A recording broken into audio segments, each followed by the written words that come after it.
কলকাতা থেকে আমাদের সহকর্মী সুকান্ত চট্টোপাধ্যায় তিনি জানাবেন সরাসরি।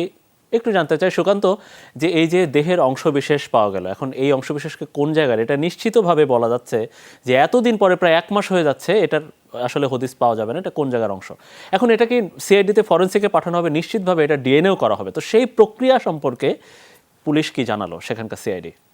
স্বাস্থ্য এবং স্বাদের মধ্যে চমৎকার একটা ব্যালেন্স করে পীর প্রিমিয়াম আয়োডাইজড লবণ। দেখুন, সিআইডি আনুষ্ঠানিকভাবে সরকারিভাবে যদিও কিছু বলেনি, তবে ডিবি প্রধান হারুন রশিদ তিনি কিন্তু আমাদের সাথে কিছুক্ষণ আগেই তার সাথে এই মামলার এই তদন্ত নিয়ে কথা হলো। তিনি সকালবেলা বলেছিলেন এবং সিআইডি কে অনুরোধ করেছিলেন যে এই যে 56 ফ্ল্যাটের যে সেফটি ট্যাঙ্ক সেটাকে ভাঙার জন্য, এবং তার সেই পরামর্শ মতোই কিন্তু সিআইডি আজকে যে স্থানীয় যে সোয়ারেজ কর্মী ওই আবাসনে তাদের দিয়ে সেফটি ট্যাঙ্ক খুলে এই পাঠানো হয়েছে এবং ফরেনসিক টেস্টে প্রমাণিত হবে যেটা মানুষের মাংস না যে পশুর মাংস।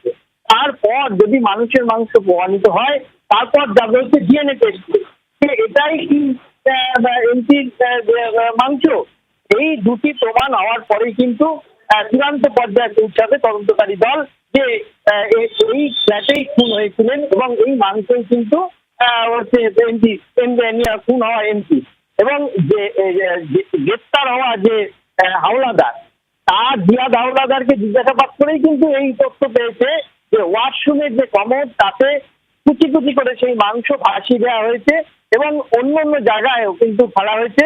এইখানে শুধু মাংস উদ্ধার করে কিন্তু সিআইডি বা ডিবির যা আধিকারিক 3 জন এসেছেন হারুন রশিদের নেতৃত্বে, তারা কিন্তু এখানেই থেমে থাকছেন না। আগামীকাল আবার খাল, বিভিন্ন যে খাল যেখানে এমপির তার পোশাক আশাক ফেলা হয়েছে এবং দেহের অন্যান্য অংশ ফেলা হয়েছে, সেগুলোও কিন্তু তো খানা তল্লাশি অব্যাহত থাকবে।